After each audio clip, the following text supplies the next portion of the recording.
of the women around the world who are not on the right side of the statistics, who have not gotten into school, who have not had sort of new entrepreneurial opportunities, who have not seen kind of their health improve or the health of their children improve, live in rural areas.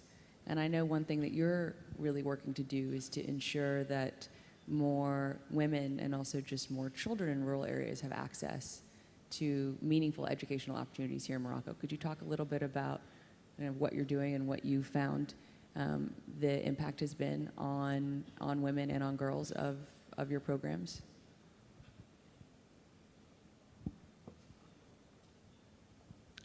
Well, let me tell you first of all that I feel very spoiled today as the only man on this stage with 4 pretty ladies, 4 women. I was concerned about which panel I would have been invited to talk at this conference.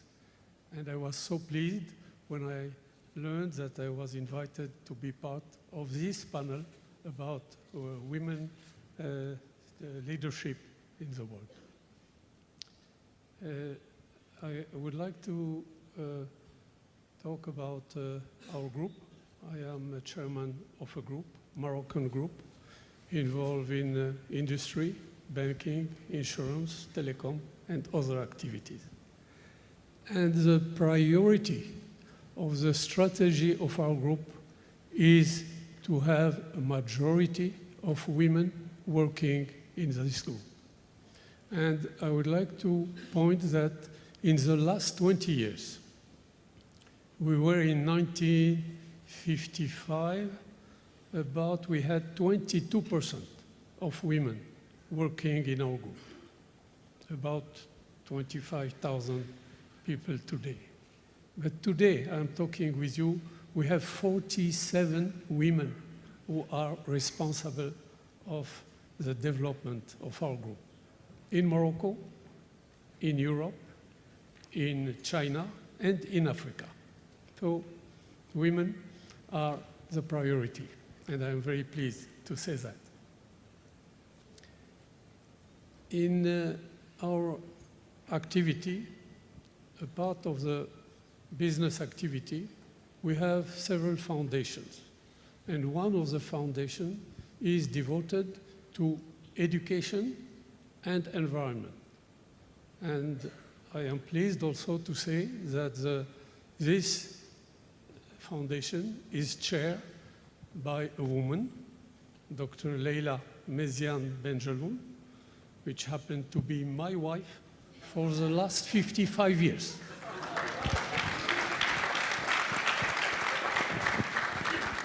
She is initially a doctor, a medical doctor in ophthalmology. But in the last 15 years, she devoted herself to the Family and Company Foundation. This foundation is building schools all over Morocco, only in rural areas, and also in Africa. We have several hundred schools today, several thousand pupils which are, we learn every year. We teach in our schools 4 languages: Arabic, Berber, or Amazigh, which is the original language of Morocco, French as a foreign language, and since 1 year, Mandarin, Chinese. We teach Chinese in our school. Why Chinese? Because we think that in the future, it will be international language, as today English is an international language. So in our schools, we promote mainly the girls, and the girls in rural areas, because we think tomorrow they'll be the mother of their children, they'll be doctors, engineers, architects, and that's the future generation of Morocco and of Africa. And we are very honored to do this job. I would like to make one point which is important, is that I convinced the boards of directors of our group to make part of the income of each company devoted to the foundation. And for the Foundation for Education, we give every year 4% of our income before tax. And this is very important to have this financing facility to give education to boys and girls in the rural areas. So this is a part, and I would say this action is the action we devote more time, my wife and I, more than in the managing of the companies. I have very good managers who do the work and who make that every company is profitable, so we can have an interest from all this activity. Amazing. Thank For you. the moment, I can talk to you more. No, thank you. And you know, Othaman, when you were talking earlier about all that you're doing at your company level and also kind of through your foundations, clearly you're doing these things because they're the right thing to do, but also because you believe they make business sense to have more women engaged in your workforce. How do you help make the case that it's both morally the right thing to do, but also sort of business-wise the smart thing to do to your peers, not just here in Morocco, but to Zeynep's point, really around the world?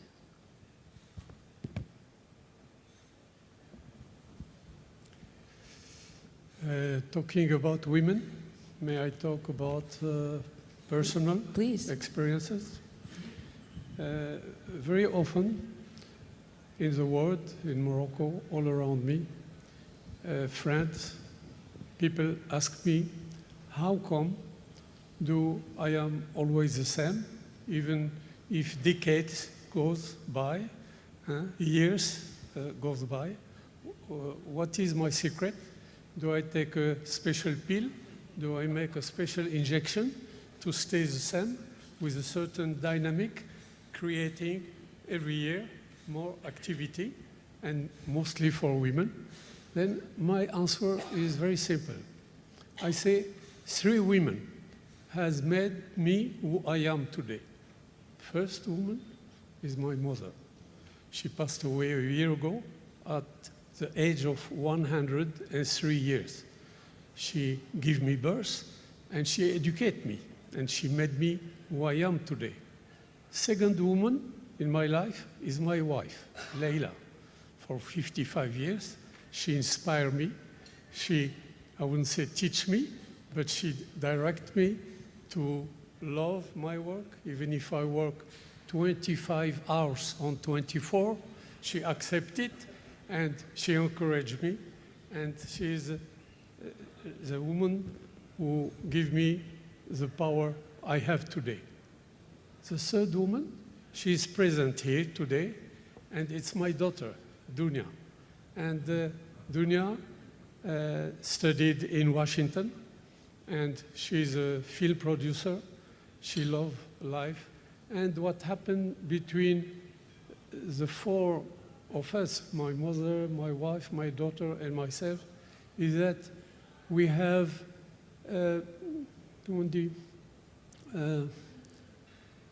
developed a very special feeling about love. A love of what we are doing. A love of the people who are surrounding us. A love of the whole people in the world, and particularly young girls and women. So this is my pill, this is my injection, who make me be who I am today. Sorry that I talk about myself, but I hope it will be contagious to everyone here at this level. I hope so as well. Will you comment also on the question of how we can help women-owned and operated small enterprises grow into large enterprises, particularly to Zeynep's framing that it's both money and training?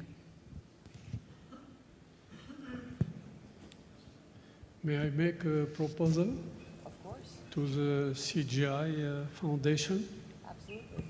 From the experience we have in our group, by devoting a percentage of the income of our companies, I think if President Clinton takes the initiative of asking all the private companies, I say private companies in the world, to devote 1% of their income to education of girls and women in the whole planet, I think we can educate hundreds of millions or billions of women for the future generation. I think it's easy to give 1% of the income for any company if we explain them properly to which purpose this money will be devoted to.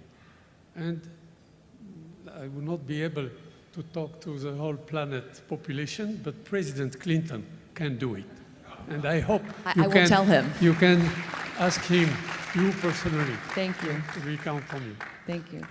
Nasha, what about in the UAE? How do you help small women-owned businesses at least have the opportunity, again, to the kind of limits of their own talents, as far as that may stretch, to become Talking about empowering men rather than women.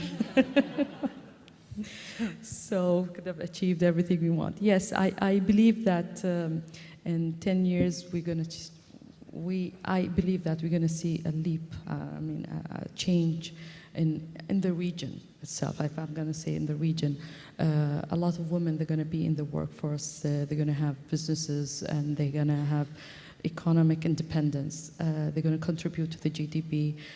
This is what I believe in. I would like to see it, hopefully. Yeah, I would like to end what I said, telling you about what happened at a dinner party in New York a few years ago, when Secretary General Ban Ki-moon was elected as Secretary General of UN. My dear friend David Rockefeller has organized a dinner in honor of Ban Ki-moon. And at the end of the dinner, well, among the guests, I have been invited to say a few words. What should I say to the Secretary General of UN? So I stand up and I told him, I said to the audience, if I was Secretary General of UN, the first thing I will do is to change some letters of the alphabet, starting with A, ending with Z. I say, I would like the alphabet start with E instead of A. Why E? E is education. And I talk about education, which has to be changed or developed in the whole world. And the second letter of the alphabet I propose to change and to eliminate is W. I say we should eliminate W because W is war, and we don't want any war anymore in this world. Well, and I developed a little bit this idea. Today, I changed my mind. I'd like to keep W because W is women, and we'd like to always have the possibility to talk and to write women with a W. This is just a... I think it's an excellent suggestion. Zainab. Very nice. It's hard to follow. This is hard to follow. Okay.